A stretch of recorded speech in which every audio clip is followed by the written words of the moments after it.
Hello students, good afternoon. Dear students, today we are going to discuss the important documents of company incorporation. And we have already discussed memorandum of association and articles of association in Zoom meeting. And today articles of association is going to discuss in this video lecture.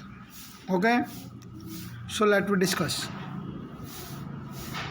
Students, you know very well, memorandum and articles are two main documents of a company incorporation.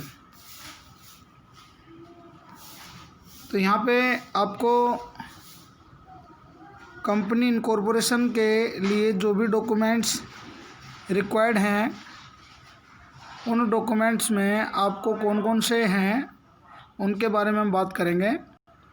MOA के बारे में हम already video lecture और zoom meeting में discuss कर चुके हैं, तो आज हम आर्टिकल्स के बारे में चर्चा करते हैं। चलिए,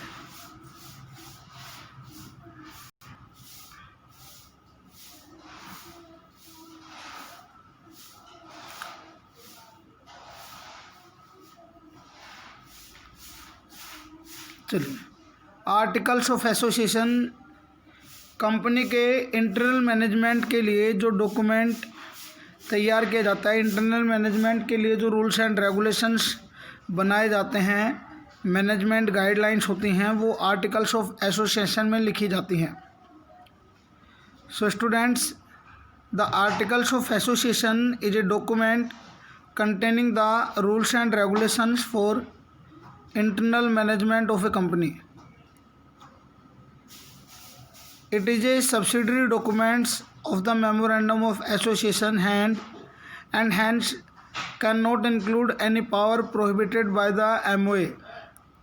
इस लाइन का मीनिंग ये है कि ये मेमोरेंडम का सेकेंडरी डॉक्यूमेंट है, मेमोरेंडम का सब्सिडरी डॉक्यूमेंट है, और इसलिए मेमोरेंडम के ऊपर कभी भी नहीं जा सकता, मेमोरेंडम को वॉयलेट नहीं कर सकता। सो आर्टिकल्स मेमोरेंडम के साथ बनाए जाते हैं, मेमोरेंडम के जगह नहीं बनाए जाते, मेमोरेंडम के इन प्लेस नहीं बनाए जाते। Some respective forms are provided by companies act to follow the rules in absence of articles. अगर किसी कंपनी ने आर्टिकल्स नहीं बना रखे हैं तो उसे कंपनी एक्ट के प्रोविजंस को फॉलो करना होता है, और कंपनी एक्ट्स में कुछ रूल्स बनाए गए हैं टेबल के अकॉर्डिंग। कंपनी एक्ट में आर्टिकल्स के लिए जो रूल्स हैं वो अकॉर्डिंग टू टेबल बनाए गए हैं। There are 5 table F, G, H, I and J। इन 5 टेबल्स में आर्टिकल्स के बारे में बताया गया है कि कौन सी कंपनी किस टेबल को फॉलो करती है। टेबल F के बारे में बोला है कि articles of association of A company limited by shares. अगर कोई कंपनी लिमिटेड बाय शेयर्स है और उसने आर्टिकल्स नहीं बना रखे हैं तो उस कंपनी को टेबल F के प्रोविज़न फॉलो करने होते हैं, यानी सबसे ज़्यादा टेबल F को फॉलो किया जाता है इन absence of articles of association. Table G, ये आर्टिकल्स ऑफ एसोसिएशन में जो लिमिटेड कंपनी हैं बाय गारंटी और जिनके पास शेयर कैपिटल है, उनको टेबल G के प्रोविज़न फॉलो करने होते हैं अगर आपने आर्टिकल्स नहीं बनाए। टेबल H में अगर कंपनी लिमिटेड बाय गारंटी है लेकिन शेयर कैपिटल नहीं है, वो कंपनी शेयर इशू नहीं करती है, तो उस कंपनी को आर्टिकल्स ऑफ एसोसिएशन की जगह पे टेबल H के प्रोविजंस को फॉलो करना होता है।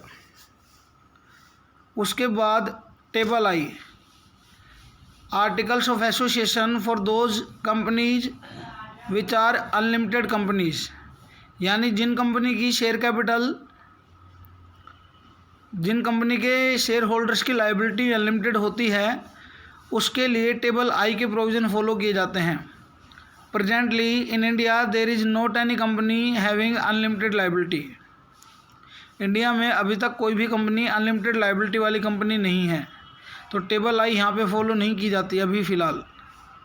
टेबल J, टेबल जे उन अनलिमिटेड कंपनीज के लिए फॉलो की जाती है जिसकी शेयर कैपिटल नहीं होती, यानी जो कंपनी शेयर इशू नहीं करती है और उनकी लायबिलिटी अनलिमिटेड है तो उस कंपनी को टेबल जे के प्रोविज़न फॉलो करने होते हैं। F4 limited, G4 limited by guarantee, H4 limited by guarantee but not having share capital, I4 unlimited and having share capital और J4 unlimited company but not having share capital. तो इन companies को अपने articles की जगह पे इन tables के प्रोविजंस को फॉलो करना होता है। So students, these are the provisions of Indian companies act provided to those companies which does not have any articles of association।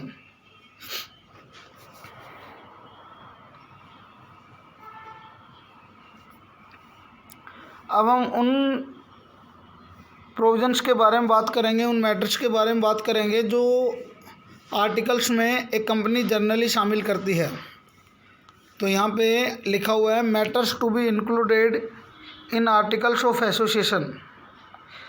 Generally the following terms and conditions following matters are included in articles of association.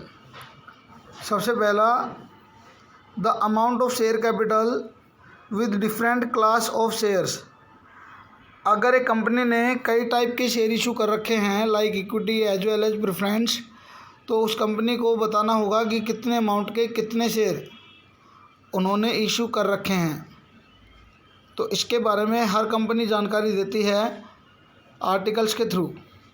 दूसरा point है rights of share holders. Company के जो share holders हैं उनको क्या rights available होंगे और कौन से स्टेप्स अपने आप उठा सकते हैं, इसके बारे में दिया हुआ होगा। आर्टिकल्स ऑफ एसोसिएशन में आप लिख सकते हैं। Number 3, method of allotment of shares. एक पब्लिक कंपनी कैसे अपने शेयर्स अलॉट करती है, उनके मेथड्स यहाँ पे प्रेस्क्राइब होते हैं। Point number 4, procedure of issuing share certificates, यानी आपको बताना होगा कि कंपनी शेयर सर्टिफिकेट इशू कौन से प्रोसीजर को फॉलो करते हुए करती है। Point number 5, procedure for transfer of shares, कि कंपनी अपने शेयर्स को, अपने शेयर होल्डर्स को शेयर कैसे ट्रांसफ़र करती है या शेयर होल्डर्स दूसरे लोगों को कैसे शेयर्स ट्रांसफ़र करेंगे। नेक्स्ट पॉइंट है procedure for forfeiture of shares, यानी अगर शेयर होल्डर डिफ़ॉल्ट करते हैं पेमेंट करने में तो कंपनी उनके शेयर्स को फॉरफिट कर लेती है और जो पैसा उन्होंने दिया है उसे वो जब्त कर लेती है, वो वापस नहीं लौटाती। और उन शेयर्स को कैसे रीइशू किया जाएगा उसके बारे में भी एक्सप्लेनेशन गिवन होगी आर्टिकल्स ऑफ एसोसिएशन के अंदर। यानी आपको बताना होगा कि कंपनी शेयर इशू कैसे करती है, फॉरफिटेड कैसे करती है और फॉरफिटेड शेयर्स को रीइशू कैसे करती है। Point number 7, procedure for conducting board meeting and annual journal meeting. एक कंपनी कैसे अपनी बोर्ड मीटिंग को और कैसे अपनी जर्नल मीटिंग को कंडक्ट करती है उसके बारे में भी गिवन होगा। Point number 8, procedure for appointment and removal of directors, कि डायरेक्टर्स को हटाने का और डायरेक्टर्स को अपॉइंट करने का प्रोसीजर क्या होगा।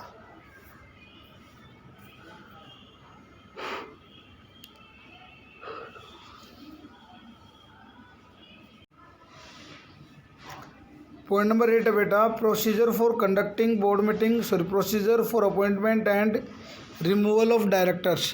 कंपनी के जो मैनेजमेंट के लोग हैं डायरेक्टर्स, उन लोगों को अपॉइंट करने का और उन लोगों को हटाने का क्या प्रोसीजर होगा, वो प्रोसीजर भी मेमोरेंडम आर्टिकल्स में लिखा गया होता है। Point number 9, duties, powers and remuneration of directors, कि डायरेक्टर्स की ड्यूटीज़ क्या होंगी, डायरेक्टर्स की पावर्स क्या होंगी और डायरेक्टर्स को कितना पैसा सैलरी के रूप में मिलेगा, ये भी वहाँ पे गिवन होगा। नेक्स्ट पॉइंट है the provision for declaration and payment of dividends. इसमें आपको बताना पड़ेगा कि कैसे एक कंपनी अपने शेयर होल्डर्स को उनको प्रॉफिट के बदले में अमाउंट रिटर्न करती है, उनको उनके शेयर कैपिटल के बदले में अमाउंट रिटर्न करती है, वो बातें भी यहाँ पे लिखी जाएंगी और उस अमाउंट का भुगतान कैसे किया जाएगा ये भी यहाँ पे बताना पड़ेगा। Point number 11, the procedure regarding winding up of the company. एक कंपनी अपनी वाइंडिंग अप के लिए जो प्रोसीजर कंडक्ट करती है, वाइंडिंग अप का मतलब कंपनी को क्लोज करने की प्रोसेस क्या होगी उसके बारे में भी कंपनी बताएगी, उसके बारे में भी आर्टिकल्स में गिवन होगा कि कैसे कंपनी को वाइंडिंग अप प्रोसेस कंडक्ट करनी पड़ेगी। Point number 12, the methods of maintaining books of accounts. Her company books of accounts generally accrual basis पे कंडक्ट करती है, मेंटेन करती है, लेकिन अकाउंटिंग के दो कॉन्सेप्ट हैं, एक कैश कॉन्सेप्ट और एक मर्केंटाइल कॉन्सेप्ट। तो एक कंपनी कौन सा कॉन्सेप्ट कंडक्ट करेगी, कौन सा कंडक्ट फॉलो करेगी, कॉन्सेप्ट फॉलो करेगी, उसके बारे में भी आर्टिकल्स में गिवन होगा। और उस कंपनी के बुक्स ऑफ अकाउंट्स को कैसे ऑडिट करवाया जाएगा ये भी वहाँ पे गिवन होगा। Point number 13, the provisions for issuing common seal of the company. Company अपनी कॉमन सील का इस्तेमाल किन चीज़ों के लिए करेगी उनके प्रोविजंस भी यहाँ पे लिखे हुए होंगे। एक कंपनी अपने कॉमन सील को ऐसे ही यूज नहीं कर लेती है। So students, these are the main general elements which are included in articles of association. अब बात करते हैं अल्ट्रेशन इन आर्टिकल्स में कि क्या आर्टिकल्स में चेंजेस पॉसिबल हैं, तो इसका आंसर है यस। तो यहाँ पे लिखा हुआ है for alteration in articles of association a special resolution is to be passed in general meeting of share holders subject to the following conditions. यानी अगर आपको चेंज करने हैं तो आपको अपने शेयर होल्डर्स की मीटिंग बुलानी पड़ेगी, और वो मीटिंग भी तभी आगे बुलाई जाएगी जब पीछे डायरेक्टर्स ने एसआर पास कर रखा हो। एसआर पास करने के बाद एजीएम होती है और एजीएम में सभी शेयर होल्डर्स मिलकर डिसाइड करते हैं कि हमें चेंजेस करने चाहिए या नहीं करने चाहिए। आगे लिखा हुआ है number 1, the alteration should not be contrary और against to the provisions of MOA and companies act. तो जो भी आप चेंज कर रहे हो वो आपके एमओए के अगेंस्ट ना हो और ना ही कंपनीज एक्ट के प्रोविजन के अगेंस्ट हो। Number 2, it must not against the contract with outsiders. ना ही आउटसाइडर्स के साथ किए गए कॉन्ट्रैक्ट को वोलेट करें, उसके साथ एक तरीके से कॉन्ट्ररी ना हो, अगेंस्ट ना हो। Point number 3, it must be in the interest of the company. और ये कंपनी के इंटरेस्ट के लिए जनरली चेंज किए जाते हैं। और point number 4, the changes should not be increase the liability of the members. और कंपनी अपने मेंबर्स के लायबिलिटी को इंक्रीज करके अगर आर्टिकल्स में चेंज कर रही है तो वो चेंजेस पॉसिबल नहीं है। चेंज करने के लिए आप अपनी कैपिटल में कोई चेंज नहीं करेंगे। So students, these are the main points of alteration in articles of association. अब हम बात कर लेते हैं differences between MOA and AOA. बहुत ही इंपॉर्टेंट क्वेश्चन है ये, आपके 6 नंबर में अक्सर पूछा जाएगा, तो इसको अच्छे से आप हाईलाइट कर ले बेटा। Basis MOA and AOA. सबसे पहले on the basis of nature, तो नेचर के बेसिस पे एमओए को चार्टर डॉक्यूमेंट या कॉन्स्टिट्यूशन ऑफ कंपनी ऑर्गेनाइजेशन बोला जाता है, जिसके बिना एक कंपनी को चलाना, एक कंपनी को खड़ा करना असंभव है। तो कंपनी के लिए एमओए इज एसेंशियल डॉक्यूमेंट, जिसके बिना एक कंपनी को स्टार्ट करना भी पॉसिबल नहीं है। आर्टिकल्स में इसे बायलॉज ऑफ कंपनी बोला गया है, सब्सिडरी डॉक्यूमेंट्स बोला गया है और ये कंपनी के इंटरनल मैनेजमेंट से रिलेटेड लॉज को एक्सप्लेन करती है। दूसरा पॉइंट, स्कोप। एक एमओए में ज़्यादा स्कोप होता है क्योंकि एमओए सारी चीज़ों को कवर कर लेता है। एमओए ऑब्जेक्टिव्स को, पावर ऑफ मैनेजमेंट को और जो भी कंपनी के पास अथॉरिटीज़ होती है उनको कवर कर लेता है। ऐसे ही आर्टिकल्स में केवल रूल्स एंड रेगुलेशंस एक्सप्लेन होते हैं और ये भी डे टू डे चेंज कर दिए जाते हैं फॉर फ्यूचर सिक्योरिटी।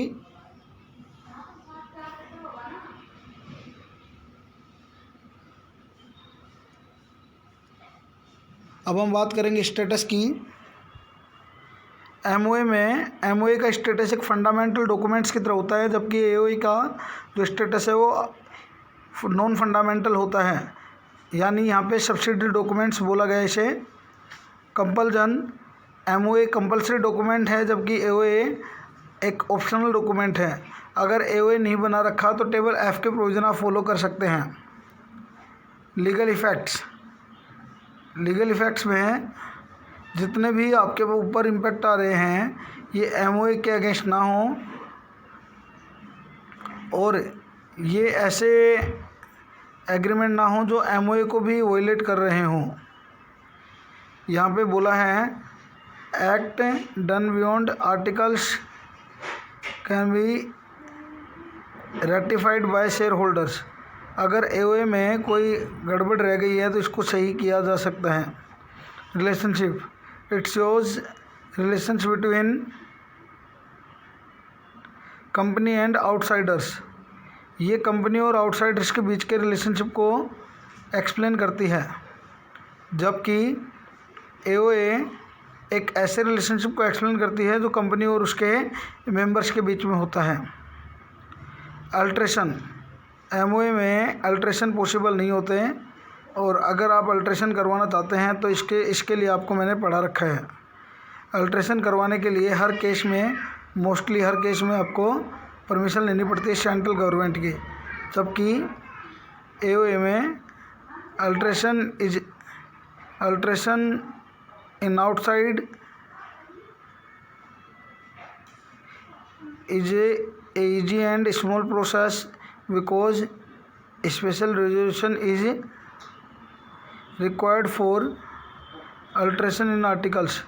एसआर की आवश्यकता होती है केवल, और एसआर में चेंज करने के लिए आपको 3/4 मेजॉरिटी की आवश्यकता होगी। So students, these are the differences between MOA and AOA. Thank you so much.